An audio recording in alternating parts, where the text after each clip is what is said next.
And welcome back to the channel. Today we're doing another before and after. We've got a few fossils that have come back from prep just in time for the holidays and to make it into some of the best finds of the year. That's not to spoil things too much, but just to give you an idea of what we're working with.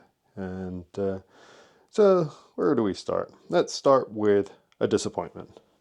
A classic Ravenscar Blue White Ammonite. I had a lot of hope for this. This has been sat on the shelf for like 2.5 years, and I thought it might have a middle, but Sean unfortunately could not find a middle on that one.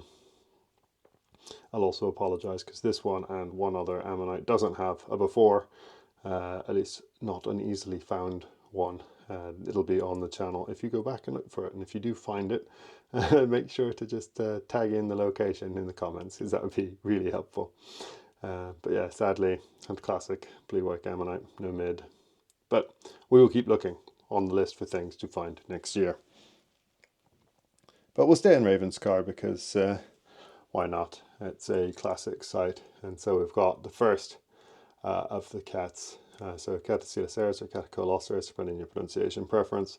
The fat dacs, the last of the dac family line, they start showing up in the Bifrons zone with the Hildies, but they last until basically the Holgies arrive at Ravenscar, and then the whole family, the dac family, has died out with them. And so these are the last vestiges of the dac line. They've got some lovely little spikes and nodes on a few of them that you can see.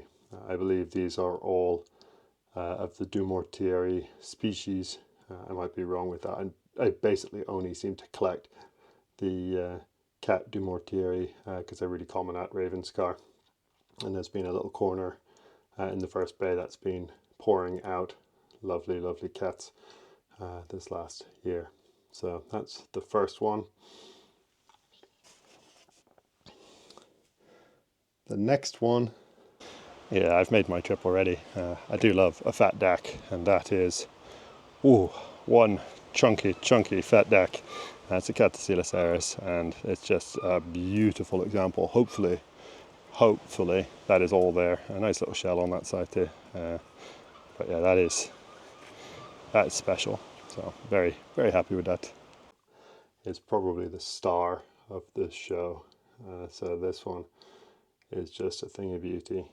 When I found it, obviously you just see that lovely big fat distinct cat keel. Sometimes you get fat Porpoceras that look a bit similar, but yeah, they're just so distinct. It's so lovely. Again, you can see some of these spines that they actually have preserved in the middle. This one's got a little friend, probably also another little cat. Very, very pretty little find that. So incredibly happy with that. And Sean's prep, thing of absolute beauty.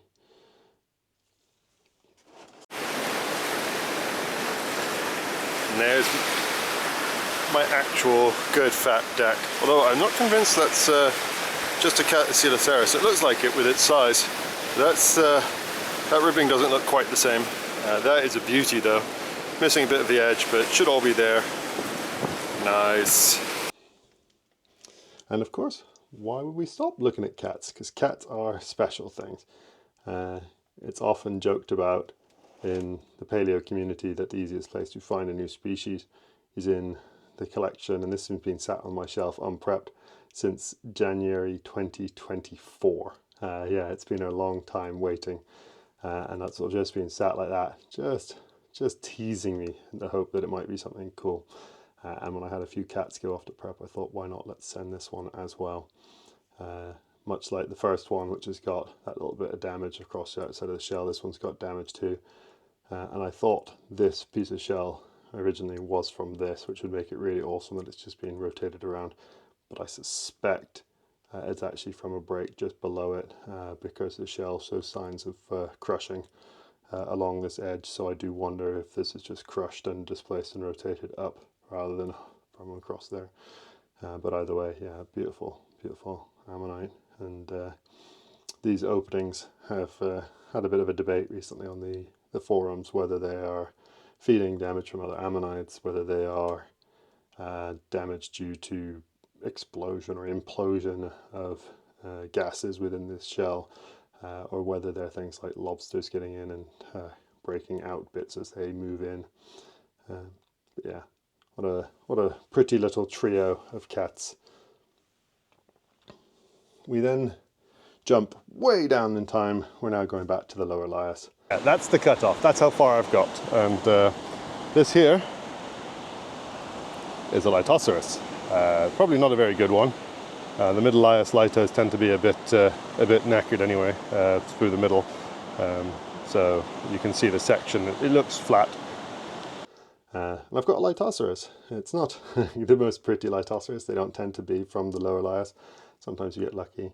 But this one being picked up from that first bay, all of 5 minutes down the way from the get down point on the boat ramp at Robin Hood's Bay, you really can't complain. The middle, whilst not perfect, is actually a little pyrite middle, and it preserves, I think, some flanges or flares depending on your preference. But these might also just be calcite veins because the blocks are very septarian. I did a chunk of the initial prep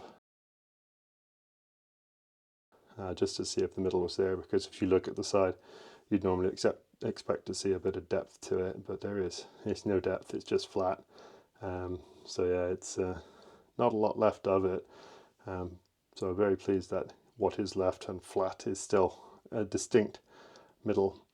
But it's a good chance just to have a look at them and appreciate these Lower Lias Lytos. I know in the video when I found it I called it Middle Lias, but yeah, very much Lower Lias.